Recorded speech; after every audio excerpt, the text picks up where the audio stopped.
jolly good. Hello, boys and girls, ladies and gentlemen. My name is Clank Zoka, and welcome to another My Thoughts song. And today I'm going to be talking about the theory of everything. This is requested by a very good friend of mine, once again, Ben Hunt.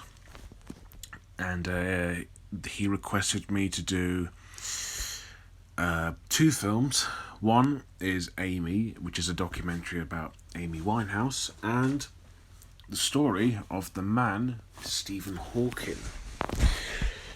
So I haven't seen this film at all, even though I should by now, because this film is it's a very special occasion, because this man, he's from Cambridge, which is where I'm not from the actual town, but I do live in the area. And, I do really like Stephen Hawking. I think he's really awe-inspiring. I think he was a very intelligent man, and he did inspire a lot of people. And, obviously we all know that he passed away 2 years ago, which is really sad.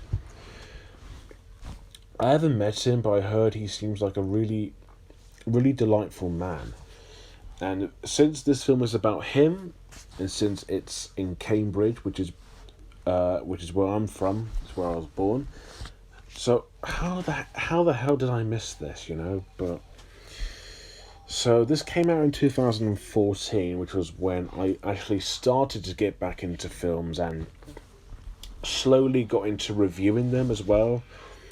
I'm not gonna talk too long about it. I'm just going to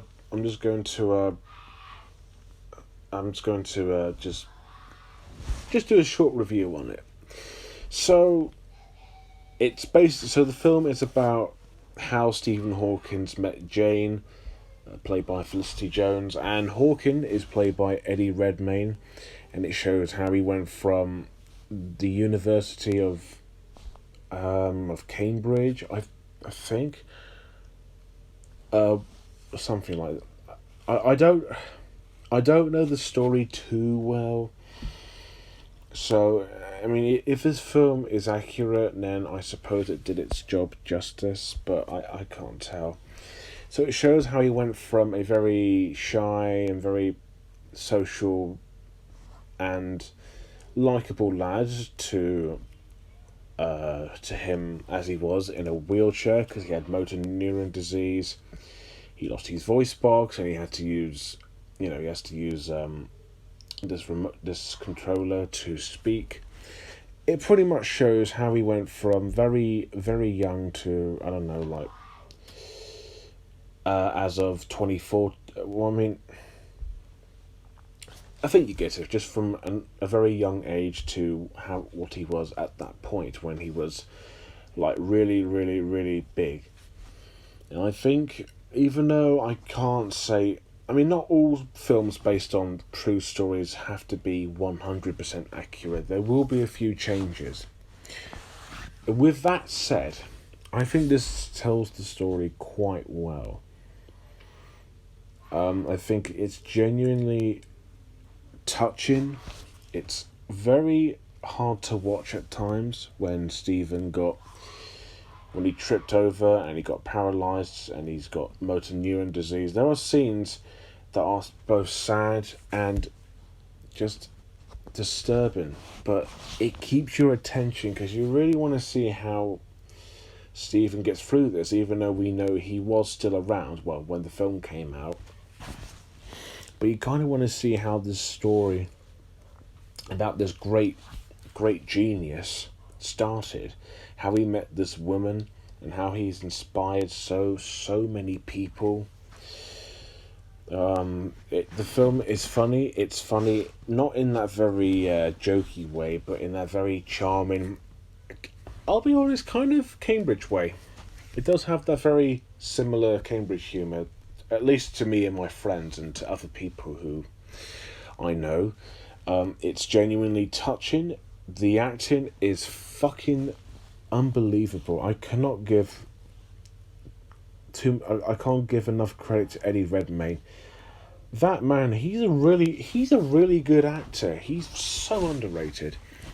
When you say the name Eddie Redmayne, most people will probably just know him for Newt Scamander in Fantastic Beasts. Yeah, I did like him in that, and he was also Doug from Aardman's Early Man. He was quite good in that, but first off, he looks like Stephen Hawking. He plays the guy really well. He's really phenomenal in this film, and he definitely earned the Oscar for Best Actor. And even when he's paralyzed and when he's in the wheelchair and when he had the disease and he had to use the controller, the remote to use text, he is still just really charming and just really likable. I think it's a really well shot film. I think this actually was shot in Cambridge. I don't remember. If so, I would love to. I would love to just stand there and just watch them film. I don't know if you can do that with films, but I think sometimes now and then, the director and the crew wouldn't mind as long as you all like just stand back and just watch. I don't know. It does look like it was shot in Cambridge, which I think is a advantage because that's where the man is from. You see. Excuse me. And even at times, I think even at times the areas or at least the college that Stephen went to, I've actually been there. I've actually been to a few places, which is really cool. Everyone else besides Eddie Redmayne does really well. Felicity Jones is really good in this film. She plays his wife, and I think she is really emotional. She's really charismatic. She's very cute and charming, and she's funny as well. Their chemistry is very, very lovely. Like, it's very believable. No one in this film feels like they're forcing in their performances. It doesn't feel fake. It feels rather genuine. Other actors like David Thewlis from also Harry Potter, he's really good in here too, and a very kind of unrecognisable Emily Watson as well. So, genuinely speaking, the acting is just fantastic. The only issue I have, and this really hasn't got anything to do with the film. Sort of, is that as very visually appealing and the way it captures the look of Cambridge is really wonderful. There were a few. Sorry, if you hear noises in the background, that's just my brother. So sorry. There were times where the film looked like it had blue filter, like it was shot like really, really, really bright in the daytime. I don't know if that's supposed to emphasize Stephen Hawking's mind and how he sees the world and how he creates these theories, but it just looks like they put a blue filter over the camera. In the beginning, when he's at I forgot, was it like at a pub, and when he first met Jane, it looked quite strange, but eventually I got used to it by now. The score is very wonderful. It's very well orchestrated. Um, what what else can I say about it? But despite that very distracting blue filter, this film is wonderful. This is a really, really, really touching, really inspiring film.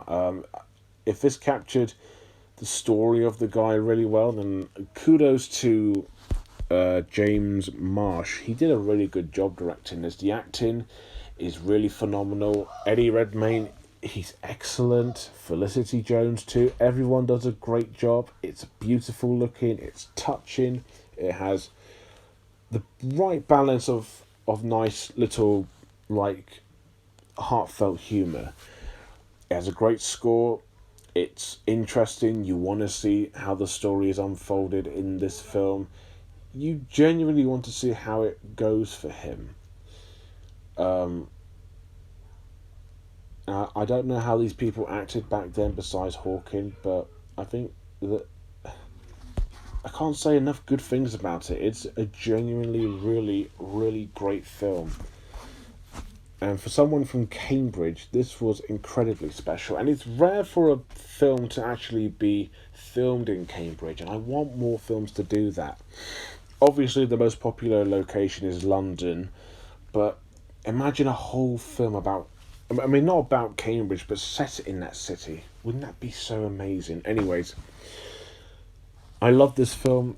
I don't think it's quite perfect, but I'm really glad I've watched it. I wish I saw it sooner. This film gets a very nice 9.8 out of 10.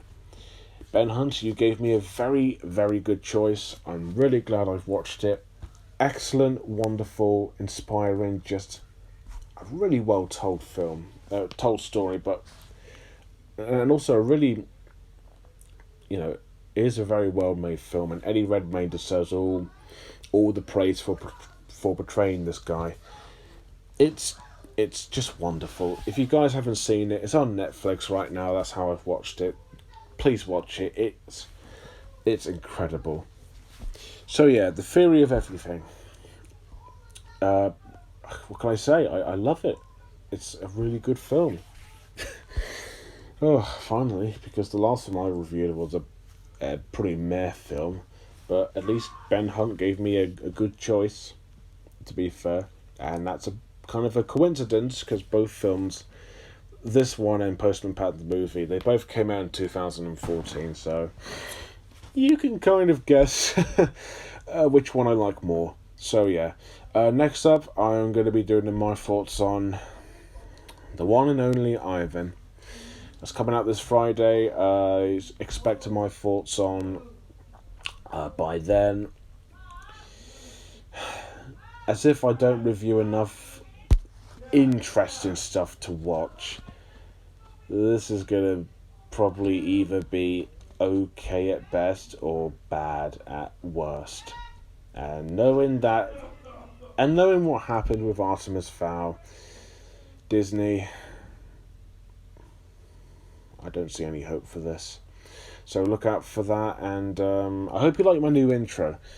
This was inspired by DJ Free Electrical's intro with the whole BRUH sound effect with the PBS Kids intro. I made my own. Hopefully, I don't know how long I'm going to use it for, but hopefully it doesn't block my my thoughts on, because I have clips in them, but they're not long. So if YouTube doesn't allow me to show this to anyone on YouTube at all, if it gets blocked, I'll just remove it. It's like a little test. I don't plan to use it like for a long time, but if they do end up getting blocked, then I'll remove the intro and just leave it how it is. So we'll have to wait and see. But if you have seen The Theory of Everything, let me know below.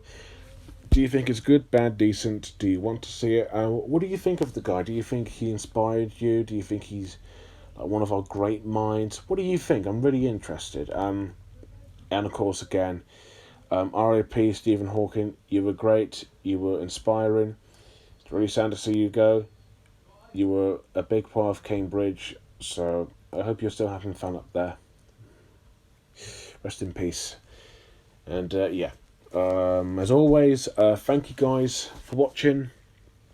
Don't forget to like, comment, and most importantly, subscribe. Until next time, bye for now.